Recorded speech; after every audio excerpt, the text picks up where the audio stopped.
Baik, sebelum kita memulai kesaksian yang akan saya berikan, karena siang ini saya tidak berkhotbah, tetapi khotbah melalui kesaksian saja, Pak ya, dan saudara-saudaraku ya. Mari kita berdoa sejenak. Bapa dalam surga, kami mohon segala kerendahan hati agar Tuhan beserta dan berada di tengah-tengah kami, Bapa, ketika kami meninggikan, memuji, dan menguduskan nama-Mu pada siang hari ini. Supaya firman yang kami dengarkan yang berasal dari Tuhan dapat membuat kejutan, gebrakan, bangkit kepada kami masing-masing untuk melakukan amanah agung dalam situasi yang sangat sulit ini, Bapa. Kami sampaikan doa ini atas nama-Mu Yesus, kami berdoa dan mengucap syukur. Amin. Baik, terima kasih perkenalan yang sudah diberikan tadi Bapak Pendeta Dolot. Kebetulan istri saya juga hadir di situ, Maria Mutabarat. Terima kasih banyak. Dia juga menyaksikan sambil mendoakan saya, dia mungkin sementara saya membawakan firman ini, kesaksian ini. Terima kasih istriku yang sangat baik hati yang sudah berada bersama-sama pada siang hari ini. Saya berikan judul khotbah kesaksian pada siang hari ini, yaitu pandanglah dengan mata iman. Dan saya singkat itu sehubungan berkaitan dengan peristiwa yang baru kita sedang alami, yaitu pandemi. Jadi akronim daripada pandemi ini adalah pandanglah dengan mata iman.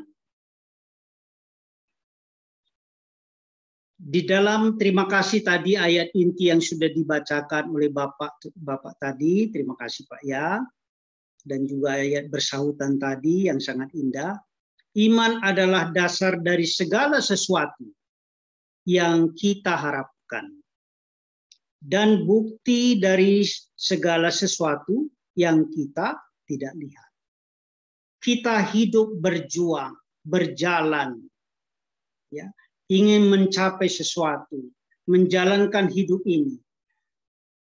Sering juga kita kadang-kadang mengalami kekecewaan, ya, mengalami putus asa, mengalami discourage, patah semangat. Tetapi janji Tuhan mengatakan, teruskan, ada harapan. Ya, dan dikatakan iman adalah bukti segala sesuatu yang kita tidak lihat, yang belum terbayangkan, yang belum nyata, masih kita belum dapat lihat. Tetapi oleh karena iman kita yakin dan percaya bahwa Tuhan akan menunjukkannya, ya, menampilkannya terhadap kita masing-masing di dalam hidup kita. Baik, di dalam kesaksian ini saya tidak berbicara tentang khusus COVID, tidak. Saya singgung sedikit COVID, apakah impact-nya kepada kehidupan kita, dan nanti saya akan bersaksi pengalaman saya sendiri, dan ada saudara kita juga satu kesaksian, seorang ibu, karena saya sudah disampaikan oleh Bapak Pendeta tadi, seorang misionaris yang mencintai pekerjaan Tuhan melalui kelemahan saya, melalui kekurangan saya, melalui ketidaksanggupan saya. Tetapi ternyata Tuhan sanggupkan, ya. Ya, terima kasih banyak. Jadi nanti saya berikan hanya 2 kesaksian saja. Baik, saya akan kepada pendahuluan dulu ya, sebab saya akan ambil 3 ini, pendahuluan dan juga nanti kesimpulan dan ajakan. Belum lama kita mengalami suatu bencana, wabah penyakit yang menakutkan. Itulah yang disebut COVID-19. Hampir di seluruh permukaan bumi ini. Ini membuktikan bahwa kehidupan bisa berubah dalam sekejap mata. Banyak di antara kita melihat dan mendengar langsung kisah-kisah berita yang menggoncangkan, sangat mencekam, kepanikan, ketakutan, kacau balau, mengerikan, penderitaan-penderitaan yang sungguh tak terperikan. Melalui semua ini, kita harus bangkit. Melalui mata iman kita bisa introspeksi, kita bisa disadarkan, dan kita dapat belajar dari tragedi yang sedang kita alami dan baru saja kita alami. Bagi yang sadar, keangkuhan, kesombongan, kecongkakan, kepongahan, tinggi hati, dan jauh dari Tuhan diluluh lantahkan dan diterjang. Zona nyaman, zona senang dicabut semuanya. Hati yang peduli kepada sesama dicabut semua hingga pada titik-titik kerendahan hati dan peduli kepada sesama. Manusia ternyata perlu Tuhan. Dan agar ada tempat di hati saya, di hati saudara-saudara, ada tempat Yesus. Baik, saya akan memberikan kesaksian. Sewaktu saya beberapa saat lalu melayani di Jawa Tengah, di Purworejo, Banyu Urip, bersama dengan Pendeta Yusak Subagianto. Kami mengendarai motor, Bapak Pendeta Yusak yang membawa motor, saya dibonceng, dari kota Purworejo kembali ke Banyu Urip, tempat kami dan misionaris-misionaris lainnya yang sedang melayani di sana. Kita ada kurang lebih sekitar 20 orang lebih. Sewaktu kami lewat di pinggir sawah, ada rombongan orang yang sedang berkerumun di situ. Kita lewatin, tapi hati saya tergerak, Pak Pendeta, tolong kita balik dulu. Ada apa itu ya? Lantas Pak Pendeta katakan, mari kita balik. Di rombongan itu saya turun dan sengaja pelan-pelan masuk di dalam keramaian itu. Saya mendengar seorang ibu yang menangis terisak-isak yang luar biasa. Seolah-olah ada kedukaan yang luar biasa. Saya bertanya kepada Bapak di situ. Dikatakan ini Bapak RT. Ya Bapak RT, selamat siang. Bolehkah saya tahu ada apa? Lantas dikatakan, Pak, ibu ini baru kami tangkap dari rel kereta api. Karena dia tidur di rel kereta api itu, karena dia tahu jam kereta api akan lewat, lintas. Dan ibu ini sudah berusaha bunuh diri selama 7 kali. Dan yang ketujuh inilah kami baru sempat melihat ibu ini pada waktu itu. Sedang dikerumuni. Lantas saya tanya orang lain, kenapa sampai ibu ini berkali-kali berusaha untuk membunuh diri? Rupanya sudah 2 tahun suaminya kerja di Saudi Arabia. Diberangkatkan dengan begitu baik, dengan harapan suami akan mendapat pekerjaan yang baik dan dapat memenuhi kebutuhan keluarga dan menyekolahkan anak-anak. Tetapi sangat disayangkan, berita yang sangat menyedihkan, kira-kira beberapa bulan lalu suaminya kembali ke Indonesia. Dan ternyata suaminya itu tidak pulang ke rumah, dia pindah ke desa sebelah. Dan didengar oleh istrinya, bahkan suaminya itu akan menikahi wanita yang lain. Inilah yang membuat terpukul ibu ini, putus asa dan berusaha bunuh diri. Saya katakan kepada Bapak RT dan orang-orang di situ, dan saya bisik dengan Bapak Pendeta Yusak, bolehkah kita bawa ibu ini? Karena ada adiknya juga, adik kandung di situ juga, ya, hadir pada waktu itu. Kami bawa ke rumah Mbah Harjo. Kebetulan orang-orang di sana sudah tahu rumah Mbah Harjo itu ada satu kegiatan pelayanan kesehatan, English club, dan acara anak-anak. Dan mereka katakan, boleh Pak, boleh Pak, boleh Pak. Akhirnya Bapak Pendeta membawa Ibu Harni, ya, namanya Ibu Harni, ya, dan saya mengikuti naik sepeda kalau tidak salah ya dengan yang lain. Dan setelah tiba di rumah Ibu Harni, diikuti oleh adik kandungnya sendiri, kami duduk. Saya hubungi semua misionaris-misionaris. Saya katakan, ibu ini perlu pertolongan, perlu doa, supaya masing-masing kalian berdoa di tempat masing-masing. Dan saya katakan, kalau ada yang bisa melakukan lagu yang baik, yang soft, yang merdu, lakukan, tidak usah kuat-kuat. Dan saya akan bicara dengan ibu ini. Sewaktu saya bicara, dia sudah diam, tidak menangis lagi. Saya tanya apa kabar, dia diam saja. Karena dalam hati saya juga, jangan-janganlah ibu ini sampai sudah terganggu pikirannya. Tetapi tetap saya yakin, sementara yang lain berdoa dan menyanyi. Saya tetap memberikan senyum kepadanya. Saya coba mengambil foto saya di situ, karena di situ di dinding banyak foto-foto pelayanan kami, waktu kami mengundang orang-orang Korea, datang dari Korea, semua kegiatan di situ ada di dinding. Ya. Dan dokter-dokter dari Korea itu hari, yang dari Filipina ada di situ. Sambil foto saya yang terbesar. Lantas, sewaktu saya ambil foto saya itu, dia belum bisa bicara, tapi tidak menangis lagi. Saya bilang, saya dengan senyum. Waktu saya bilang begitu, dia tersenyum. Dia bilang,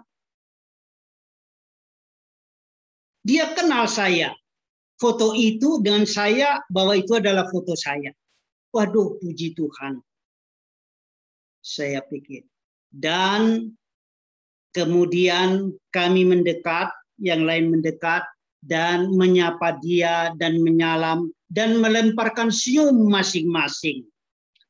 Potong cerita, saya katakan kepada para misionaris, kita atur waktu, kita ke rumahnya, karena ada anaknya 3 orang yang tidak bersekolah, karena suaminya belum kirim-kirim uang. Jadi siapkan apa yang diperlukan anak-anaknya semuanya, buku tulis dan pelajaran semua, dan tentukan schedule untuk berkunjung. Ibu itu sangat senang luar biasa. Sampai orang-orang yang di tetangga itu heran-heran. Ibu ini sudah dikenal 7 kali mau bunuh diri. Tetapi kok sekarang tamunya banyak. Dan anak-anak juga dapat belajar bahasa Inggris, matematik, dan lain semuanya. Saudara sekalian, saya potong cerita.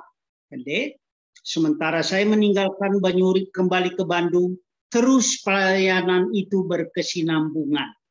Sampai anaknya itu walaupun terlambat sekolah, masuk sekolah, dan tim kita juga memperhatikan anak itu bisa menjadi juara-juara di kelas. Amin, saudara sekalian. Luar biasa. Nah, setelah itu, mereka terus melayani ibu ini, ya, memberikan support moral dan lain sebagainya. Ya. Saya kembali lagi ke Banyu Urip. Hanya pada waktu itu, karena saya harus ke daerah yang lain, saya hanya mendengar berita bahwa ibu itu sudah sehat sekali. Ya, anak itu menjadi juara di kelas. Dan ibu itu sampai sekarang telah menjadi agen telur asin. Luar biasa. Amin, saudara sekalian ya. Ketika perhatian kita diberikan kepada orang yang membutuhkan, seperti tadi sekolah sahabat itu, orang asing, itu termasuk orang asing juga. Ya, orang asing yang perlu kita tolong. Kita berikan waktu kita berikan doa kita dengan sepenuh hati. Dan kebutuhan mereka sementara. sebelum ibu itu dapat melakukan sesuatu. Inilah yang sangat diperlukan oleh sekitar kita. Ya, di mana saja kita berada. Kita sangat berbahagia, ibu itu sudah sehat, dia lupakan semua penderitaan ya yang menyakitkan hatinya dia. Baik, kesaksian yang kedua. Beberapa bulan lalu, anggota gereja Mekarwangi, ada Ibu Jebua namanya, orang Kitanias. Dia baru 1 tahun dimenangkan di dalam Tuhan. Ini pun pergumulannya terhadap suaminya luar biasa. Tapi ibu ini tangguh di dalam imannya. Ya. Dia menemukan perjumpaan dia dengan saudara-saudaranya di Mekarwangi itu membuat dia pandangan dia selalu ke atas. Dan dia tekun. Dia hanya seorang, karena suaminya kerja tidak kerja. Dia hanya menarik ojek. Seorang ibu menarik ojek. Satu saat waktu dia menarik ojek di Panas Street, dia melihat seorang ibu bersama 3 anak berjalan di pinggir jalan. Mungkin tidak jauh dari sekitar percetakan sana mungkin. Dia perhatikan, hatinya tersentuh. Mungkin dia lihat cara jalan ibu ini dengan anak-anak ini berbeda dari yang lain. Lantas dia stop. Ibu mau kemana? Ya, dibukanya hatinya, dia melihat dengan mata iman. Dia dengarkan suara Roh Kudus berhenti sejenak. Ketika dia berkenalan, ternyata ibu ini juga sesama orang Kitanias. Yang bawa ojek tadi juga orang Nias. Dia baru diceraikan oleh istrinya, suaminya maksudnya. Suaminya itu dari suku saudara kita dari Aceh. Jadi selama ini mereka sudah bergabung di dalam dominasi bersama suaminya. Entahlah bagaimana ibu ini diceraikan, ditinggalkan begitu aja beserta 3 anaknya dan terlantar. Sewaktu Ibu Jebua bicara dengan ibu ini, asal usulnya pengalamannya sekedar, terdengar oleh Ibu Jebua ini mengatakan, anak yang paling kecil, 3 orang anaknya. Mak, aku lapar katanya. Wah, terdengar oleh Ibu Jebua. Aduh, kalian ternyata belum makan. Oke. Kita lanjutkan di rumah. Ibu Jebua memanggil satu ojek yang lain lagi. Dibawalah ke rumahnya. Lantas dia masak untuk mereka dapat makan siang itu. Mulailah bercerita. Ya, dilanjutkanlah hubungan yang baik, pembicaraan bagaimana memperkenalkan Yesus kepada ibu ini kembali. Yang dulunya dia adalah juga Nasrani. Pendek cerita. Pendeta diundang untuk memberikan firman Tuhan. Itu dimulai daripada Ibu Jebua. Mata iman dia pergunakan dan melihat kebutuhan orang lain. Di jalan, di sekitar, ada yang sedang menderita. Setelah diberikan pelajaran firman Tuhan, ibu ini dibaptis bersama 2 orang anaknya. Puji Tuhan. Bahkan bukan itu saja. Ibu ini ada yang berbelas kasihan diberikan pekerjaan di Rumah Sakit Advent Bandung untuk menjahit. Karena keahlian ibu itu menjahit. Nah, mungkin tidak tahu bagian apa yang di RSA bagian penjahitan. Luar biasa. Dan anak-anaknya dikembalikan oleh saudara-saudara kita yang mengasihi untuk bisa bersekolah di Advent. Baik, itulah 2 kesaksian saya berikan. Nah, sekarang saya akan beralih kepada kesimpulan. Saudara-saudara sekalian, saya tidak memberikan banyak kesaksian tadi, tidak ada kesaksian melalui pandemi corona. Tetapi saya padukan kepada kesaksian apa yang kita alami, kita dapat temukan di sekitar kita. Kesimpulan yang saya sampaikan adalah Tuhan memerlukan masing-masing kita, saya dengan saudara jemaat Bukit Jaitun, ya, orang-orang muda untuk menjadi berkat bagi sesama. Di sekitar, di tetangga, di jalan, di angkot, di pasar, di gereja, dan di segala tempat. Kita memiliki iman untuk berharap, ada pengharapan. Kita memiliki iman untuk kenyataan hidup yang berkenan bagi Tuhan.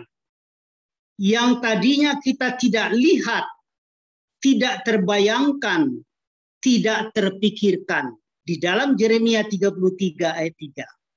Hal-hal yang tidak terpahami, yang tidak pernah kita ketahui, Tuhan bisa tunjukkan. Dengan mata iman, kita melewati lembah, tetapi akhirnya keluar kita dari lembah itu akan lebih kuat. Itu yang baru kita alami, yaitu COVID-19 ini. Dengan mata iman, kita melewati COVID, kita dibangkitkan dengan harapan baru, dan kita bisa bertumbuh kembali. Dengan mata iman, kita semakin merasakan keperluan kita untuk Tuhan. Setiap saat dan setiap hari.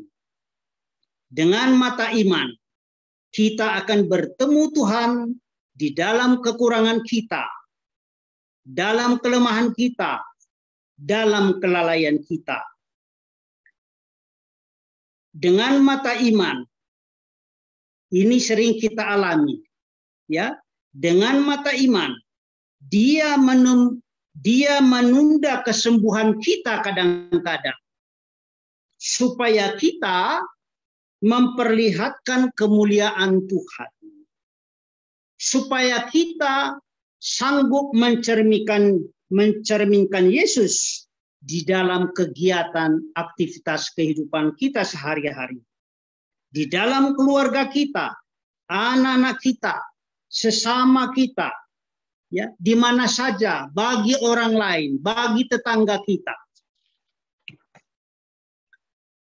Kendati pun kita lemah, tidak sanggup, kita bangkrut, kita pailit, dengan mata iman Tuhan memenuhi keperluan kita.